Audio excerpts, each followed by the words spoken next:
Musculoskeletal trauma makes up 60 to 77% of U.S. injuries. Worldwide, 1.7 billion people are affected, and 20 to 27 million Americans are injured every year, mostly strains, sprains, and fractures. Med-Surg chapters are about 50 pages long, and half of the time you can tell what is important.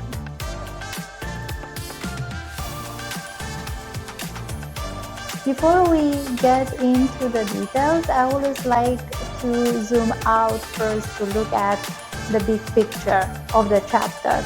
I use a concept map like these to break it down heavy chapters.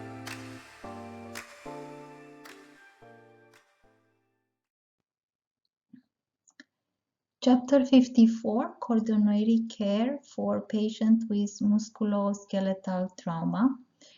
In this chapter, we have introduction, strains and sprains, fractures, amputation, meniscus injuries, carpal tunnel syndrome. This chapter talks about the traumatic musculoskeletal situation, and they have some statistics, and each category goes by epidemiology, pathophysiology, clinical manifestation, interprofessional management, where here is diagnostics, labs, nursing management, more that we are mostly tested. Here is like to know about each of them, and here how it presents to the patient, and here how we do care for the patient. So now we're going to start with introduction and then moving down. At the end of the video, I'm going to have 10 questions from all of these. And in the part 3 for the NCLEX, I will have a case study and 15 questions. So 15 questions plus 10 is 25. So this chapter has a lot of questions about musculoskeletal trauma.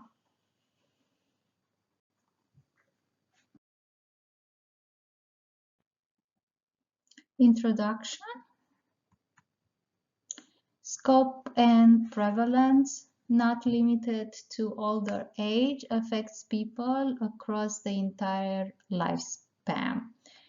Accounts for 60 to 77% of all unintentional injuries in the United States. Statistic and trends, approximately 1.71 billion of people worldwide have musculoskeletal condition. So it's very, very common that every nurse will taking care of patient, mostly daily. You'll find a patient with musculoskeletal trauma. It's very important, this chapter. In the United States, experience between 20 and 27 million musculoskeletal injuries annually. So this is a statistic that was done a few years ago when the book was published, the Davis Advantage edition 3, but today we're in 2025, so that I think it's increased. Most common injuries, it's strains and sprains, most prevalent. A lot of people, when they run and they go and or even hiking on those little hike trails, and you run, and after the rain, you know, it's not straight and it's kind of bumpy and being downhill, going speed, it's possible to get sprains, also fractures.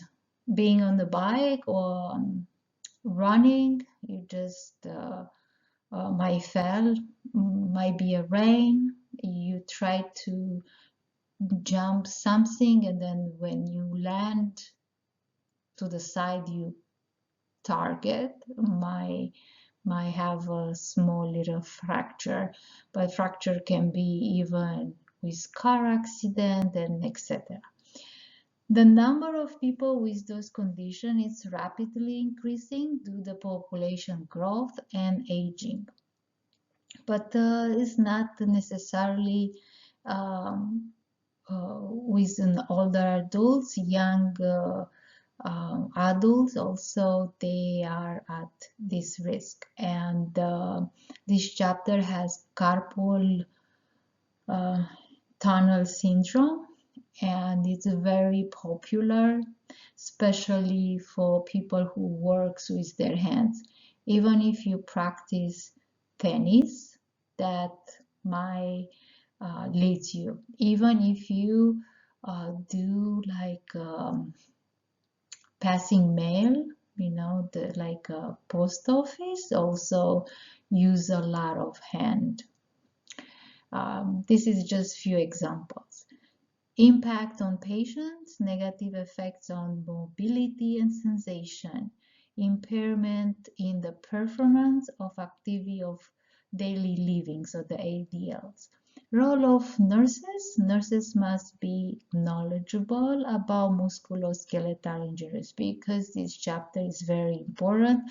We all see every day with our loved ones, with our patients, with our children, with everybody. Nurses must be prepared to provide appropriate patient care. And then we move to the next strains and sprains.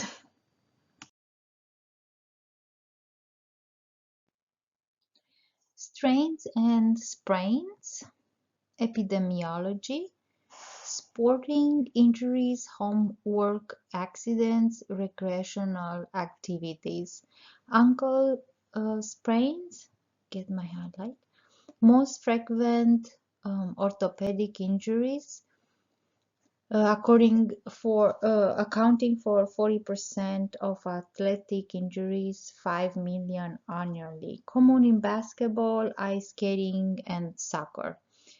ACL tears is a type of strain, so keep in mind strain, what means, and sprain. T, remember when I said in terminology, it's injury to a muscle or tendon, T, tendon, from overreaching or tearing. So it's muscle tendon injury. And the sprain is caused by ligament.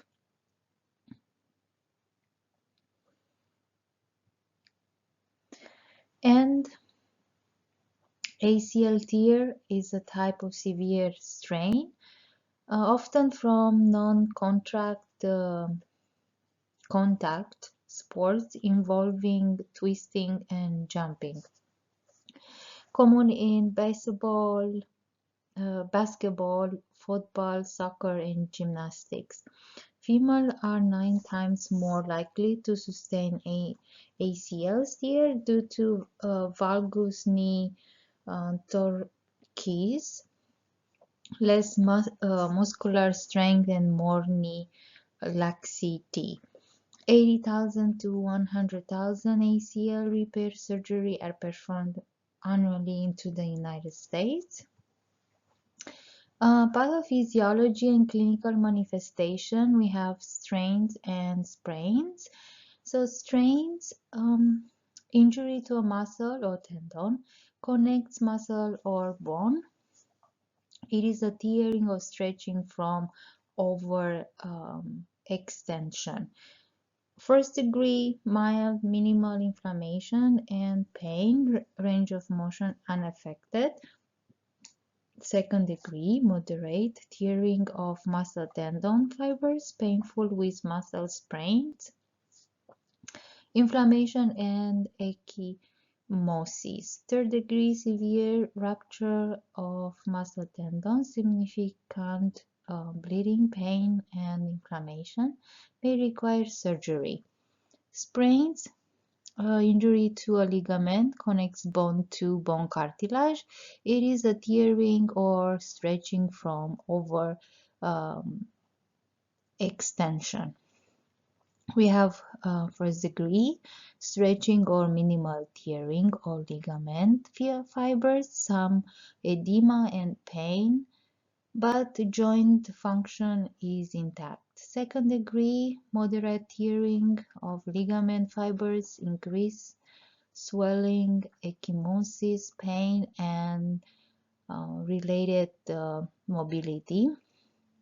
Third degree, here severe complex tearing of ligaments, severe pain, ecchymosis, edema, and joint instability, making ambulation impossible. Next, we have medical management diagnosis based on history and physical exam confirmed by radiography, ultrasound, or MRI. Treatment for first and second degree, it's rise, rest, ice, compression, elevation for up to 72 hours, NSAIDs for pain and inflammation, functional supports, braces, and exercise therapy may be used. Third degree, surgical repair, open incision or arthroscopic may be necessary, sometimes with a graft, followed by immobilization for 4 to 6 weeks and physical therapy. Complication, chronically unstable joints, bursitis, tendinitis, so this means inflammation here, ETs, and frequent recurrence.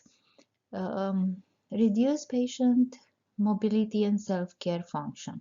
Non-compliance can lead to future disability. Raleigh compartment syndrome can develop due to excessive pressure from bleeding or edema. Next, we have nursing management. Assessment, close examination of the injured extremity, swelling, ecchymosis, deformity. Neuro assessment using the 6P, pain, pressure, paralysis, pallor, paresthesia, pulseness. This here it's will be for mostly for all chapter. For even in the future we have other trauma also, this the nurse will do. So I'm going to repeat this over and over. Gather a detailed patient history to determine if the injury is acute or chronic. Nursing diagnostic problem list: acute pain, of course, altered peripheral tissue perfusion, impaired physical mobility. Nursing intervention assessment: perform physical and neuro assessment and take a patient history. Implement RISE therapy and administer anti-inflammatory analgesic meds as ordered. Teaching: instruct patient to immediately report worsening symptoms and to comply with RISE therapy and other treatment regimens. The goal is to optimal recovery requires patient compliance with the treatment protocol, including physical therapy, PT. The goal is to return the patient to normal function. Now we move to the next trauma.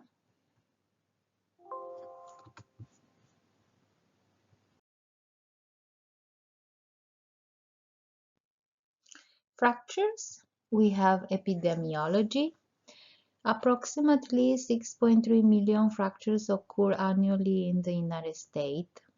young people and older adults, as both have more porous and weaker bones. The older adults cause often from low energy trauma, such as falls. Associated condition fragility fractures result from decreased bone density. Pathological fractures are linked to chronic bone disorders like Caution syndrome, osteoporosis, osteogenesis imperfecta, and Paget disease. For young people 12 to 21 years, cause is typically from high energy trauma such as motor vehicle collision and contact sports. We have a pathophysiology and clinical manifestation. So a disruption or break in the continuity of a bone caused by the excessive force. Here we have the types of fracture: complex, incomplete, closed or simple, open or compound. Fracture patterns. We have avulsion, which is tendon or ligament tear away a small segment or bone. Comminuted, this bone is shredded into multiple fragments. Here we have the compression, bone collapse on itself. Example, vertebral fracture. Depressed bone fracture are forced inwards, skull fracture. Displaced bone fracture are misaligned. Green stick, incomplete destruction where one side is bent. Common in children. This is well known in quizzes, exams. Non-displaced bone fracture are in incorrect alignment, oblique. Fracture line is at 45-degree angle. Spiral. Fracture wraps around the shaft of the bone. Impacted bone segments are wedged into others. For medical management, diagnosis, I'll keep my light here. History, physical assessment and confirmation via X-ray or CT. Bone scans, MRI may be used to confirm chronic illnesses as a cause. Treatment depends on the fracture type and location, can be surgical or non-surgical. Antibiotics are used for open fracture to prevent osteomyelitis. Non-surgical management, close reduction, manual manipulation, and realignment of bone segments under general anesthesia. Immobilization, splits, non-grid or cast rigid are used to maintain alignment. Surgical management, open reduction with internal fixation, is a surgical incision to visualize the fracture and use plates, screws or rods to stabilize. External fixation, rods and pins are applied to the outside of the limb to create a frame for stabilization. Traction, use of weights and force to reduce the fracture and relieve muscle spasm. Skeletal traction, pins, tongues, or wires are surgical secured to the bone. Skin traction. So this here, about the traction, it's well known in ATI quizzes. Skeletal traction, pins, tongues, or wires are surgical secured to the bone. Skin traction, harness or boot is used with weight applied externally. For complication, you read the definition. Neurovascular compromise, compartment syndrome, venous thromboemboli, fat emboli syndrome, traumatic rhabdomyolysis, hypovolemia, infection, malunion, and non-union. This also I explain the definition into the nursing terminology video. For nursing management, assessment, and we have a physical assessment of the injury site, swelling, ecchymosis, deformity, neuro. I explained earlier that I'm gonna repeat almost everywhere of trauma. Neuro assessment, the 6 P's: pain, pressure, paralysis, parole, paresthesia, pulseness. Monitor vital signs for signs of shock or infection. Labs, myoglobin, CPK, CBC, and urine appearance. We have nursing intervention, assessment, vital signs, physical and neuro check, device stability and lab values, monitor pulmonary hygiene, administer medication, analgesics, antibiotics, anticoagulants, provide wound pain care, use elevation and ice, and encourage ambulation and repositioning. Explain the treatment and the healing process, proper use of analgesia and assistive device, wound care, the importance of hydration and nutrition. The goal is patient will return to normal function and prevent and pre-injury status, typically within 6 to 12 months. Success depends on fracture severity, complication, and patient compliance. And now we're gonna go next. Amputation. The cause is blunt force trauma from vehicle motorcycle crashes. So this is epidemiology. Industrial accidents, gunshot wounds, and improvised explosive devices. Prevalence, it's about 1% of all trauma patients. Location, mostly it's upper extremity.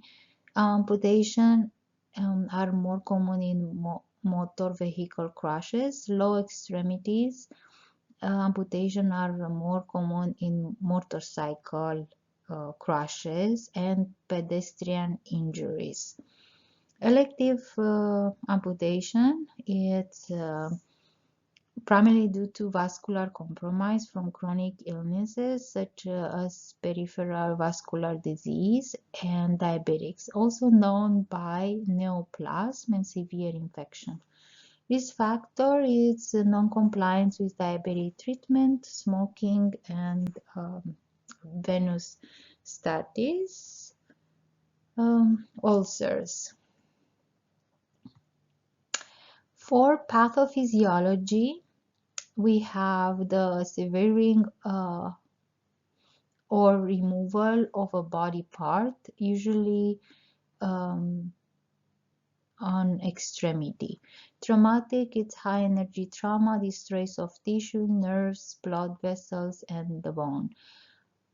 Amputation may be immediate or required shortly after injury to save the patient's lives. Elective disorders lead to ischemia, lack of blood flow, that means ischemia, and cell death.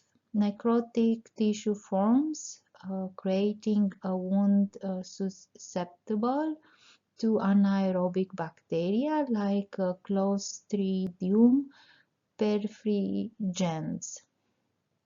This can lead to gangrene, to that blood thing, and sepsis if not treated promptly potentially causing multi-organ failure. Now we have medical management. Traumatic, immediate control of bleeding with a tourniquet, rapid assessment for polytrauma, blood transfusion, and salvage surgery to reattach the limb or reconstruct damaged tissue. Proper care of the severed limb is crucial for successful reattachment. For the elective, initial intervention focus on restoring perfusion, hyperbaric therapy, angioplasty. Amputation is a last resort performed to salvage valuable tissue. Complication, we have hemorrhage, infection, contractures. So here it's a joint stiffness in the residual limb from lack of movement, prevented with active range of motion. Phantom limb pain, common sensation of pain, tingling or numbness in the amputated limb. Treated with medication, antidepressants, anticonvulsants, and therapy like mirror therapy.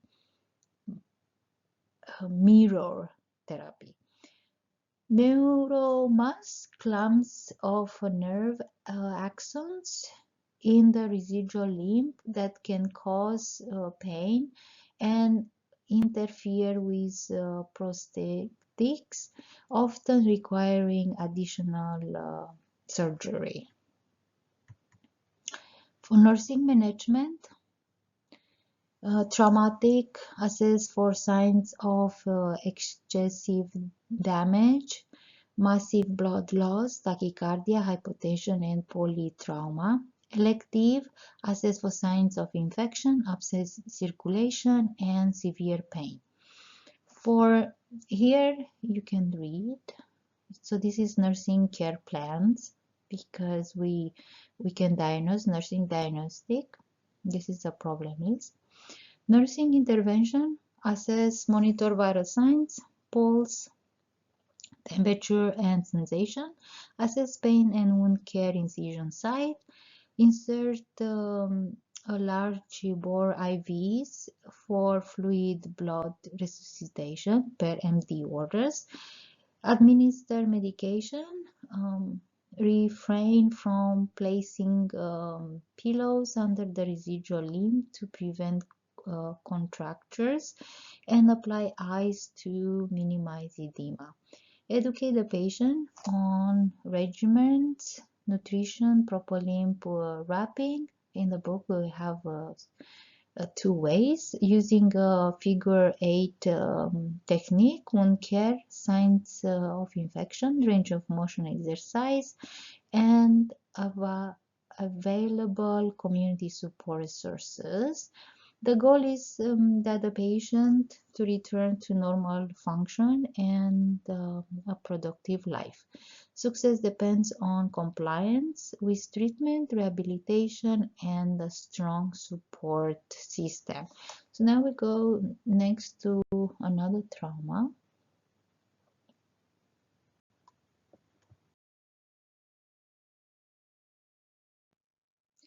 Meniscus injuries, epidemiology, incidents and risk factors.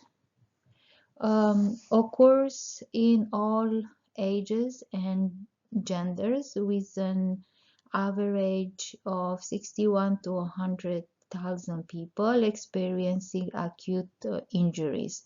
Risk factors include congenital abnormalities, chronic joint dizziness, rheumatoid arthritis, osteoarthritis, ligament deficiencies, and poor quadriceps muscle control here. High risk activities, athletes in sports like football, soccer, skiing, basketball, and baseball are at increased risk. factors: overuse of a joint, lack of warm-up, stretching, and abnormal knee alignment. Pathophysiology: the menisces are as a C and U shapes. Wedges of cartilage between the tibia and femur that cushions and stabilize the knee joint. We have medial meniscus, C, shaped, larger, and more prone to tearing. Tearing occurs from excessive twisting of a bent knee. Lateral meniscus, U-shaped. Tearing occurs when the lateral compartment of the knee subluxates forward. Associated injuries: meniscus tears frequently accompany more severe knee injuries such as ACL tears. Now we go to clinical manifestation. Symptoms: pain, a gradual onset of a joint swelling, effusion, and mechanical symptoms like catching, locking, clicking.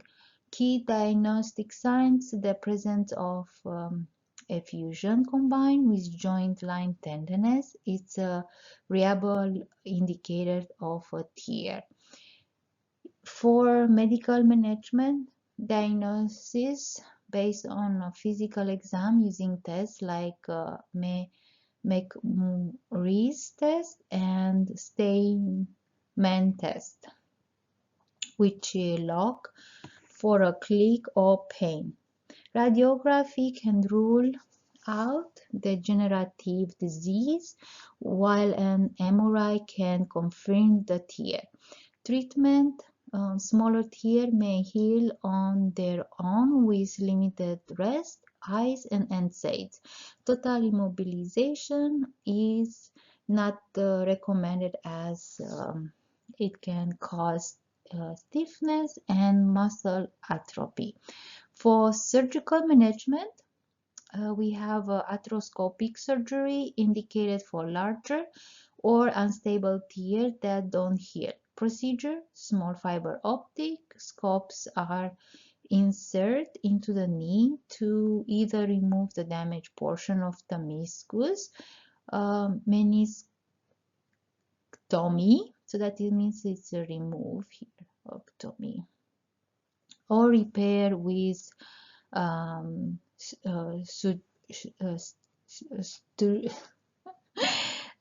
sutures.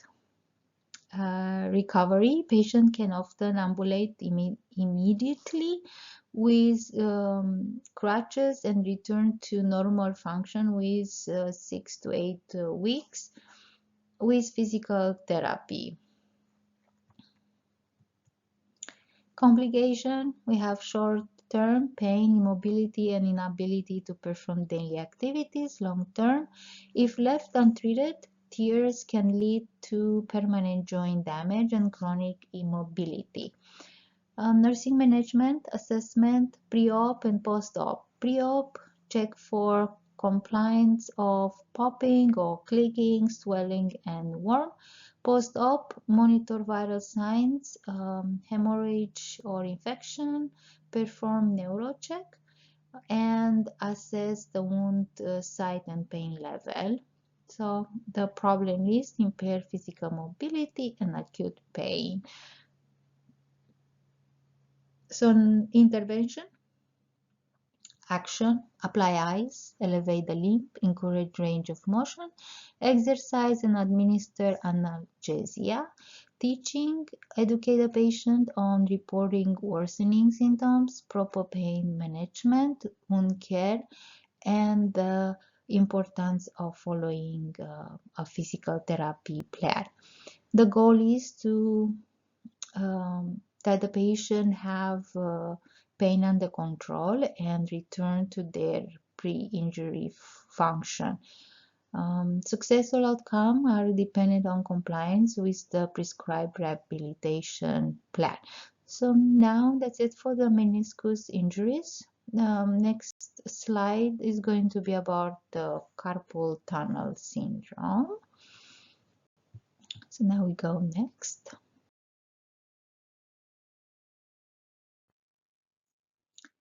We are at the carpal tunnel syndrome epidemiology. The most frequent compression neuropathy of the hands. Risk factors: occupational, jobs requiring repetitive hand and wrist motion. Computer operators, musicians, factors, workers. Also can be the tennis players because they move the wrist so quickly, so frequently. Demographic: women are 4 to 5 times more likely to be affected, possibly due to a smaller carpal tunnel. Other factors: pregnancy, congenital malformation, hormone therapy, and hand-wrist trauma. Onset typically occurs in adults. For pathophysiology, repetitive motion causes inflammation of the tendons and ligaments in the carpal tunnel, which compresses the median nerve. For clinical manifestation, initial symptoms: sharp pain, numbness, and tingling in the hand, affecting the thumb and first 2 fingers, and also at night comes and goes. In the middle of the night, patient will awake because of this sharp pain. Progression: symptoms begin intermittently at night and become more persistent without treatment. Advanced symptoms: decrease grip strength and muscle atrophy over time. The next we have about medical management. So we diagnosed with a detailed patient history, including occupation, physical test, Fallen test. So it's flexing the wrist for 30 seconds and tinal sign, tapping the median nerve to elicit the symptoms. Diagnostic studies: nerve conduction studies and electromyography to determine severity. Non-surgical treatment: modifying the work environment and using ergonomic tools. Ultrasound therapy, NSAIDs, steroid injection, acetylcholine, Tylenol. For America and European, it's paracetamol and night splinting. Surgical management procedure: carpal tunnel, release surgery to cut the transverse carpal ligament and relieve pressure on the median nerve. The methods can be performed with an open incision or endoscopically with smaller incision. Complication: untreated chronic pain, immobility, and permanent loss of motor sensation function. Post-operative infection, that can be a complication, nerve injury, and hematoma formation. Nursing management assessment: assess the patient's work and activity history for repetitive motion. Perform a physical assessment, noting numbness and tingling during Fallen and tinal test. Monitor for pain, paresthesia, which indicate nerve compression. Here is the problem list: acute or chronic pain related to nerve compression, impaired physical mobility due to neuromuscular impairment. Nursing intervention: encourage night splitting, range of motion exercises, and administer anti-inflammatory meds. Work with occupational therapist, OT. Modify the patient work environment. Instruct the patient to report worsening symptoms to manage their pain effectively, and adhere to a physical therapy plan and work modification. The goal is to achieve symptomatic relief and a return to normal functioning. Successful outcome depend on patient compliance with the treatment plan, including workplace modification and, if necessary, surgical intervention. So that's it for this chapter. Now I'm gonna make like a small little quiz, a pop quiz.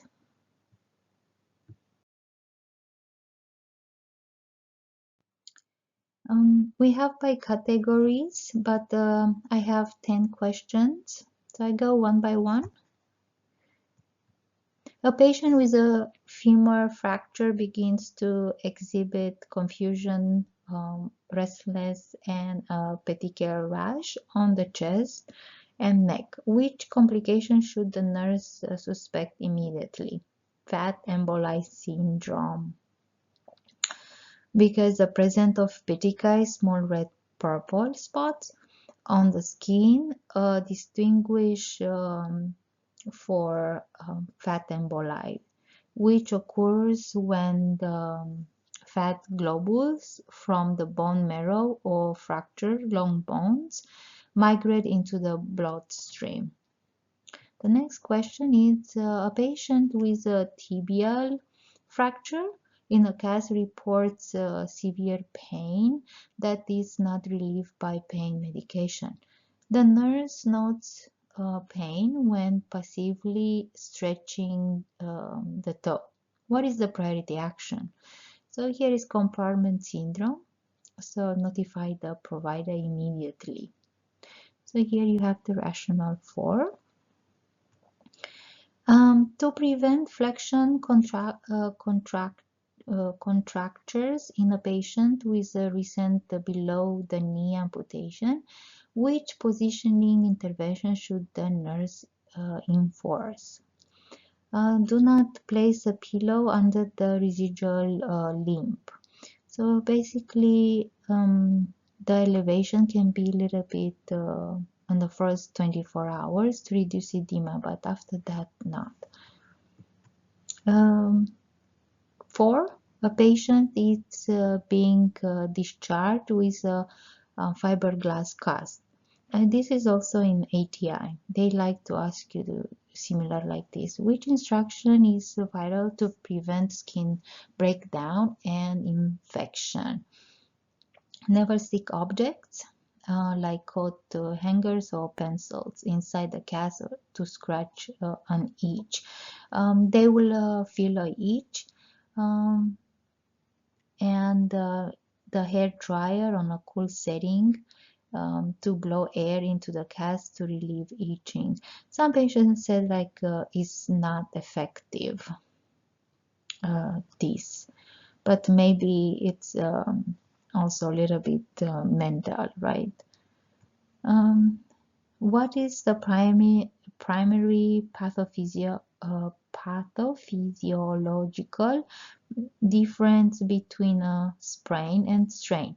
I think in the beginning I said the definition. A sprain involves injury to ligaments, bone to bone connective tissue, while strains, T here, T, involves muscle or tendons. So to kind of think about tendons, it's T here, right?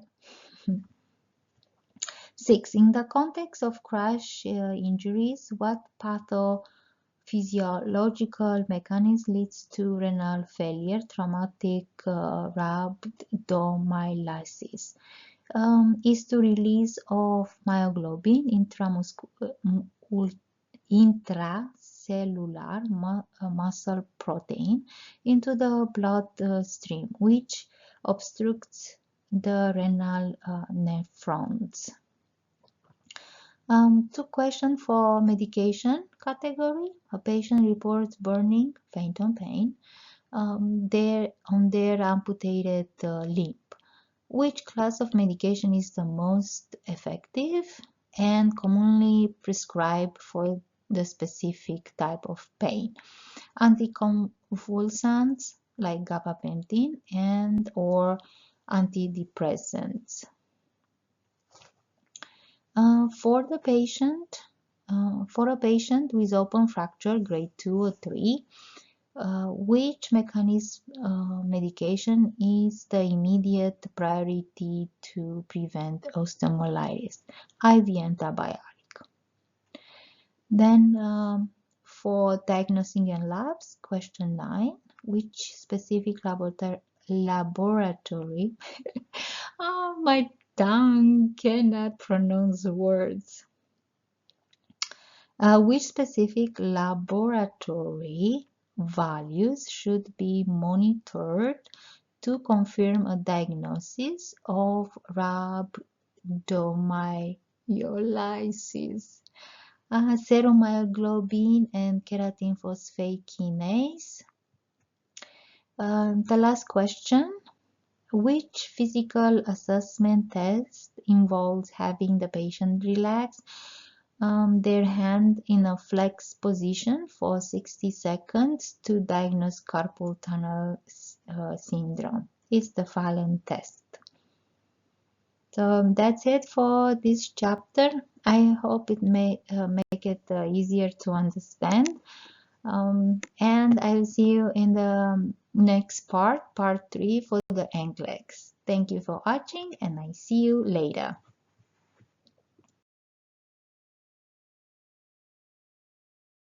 We finally made it! Thank you again for your time and trust. I'm Melania, and from my heart to yours. Until next time, stay zen, stay grounded. Namaste. Bye for now.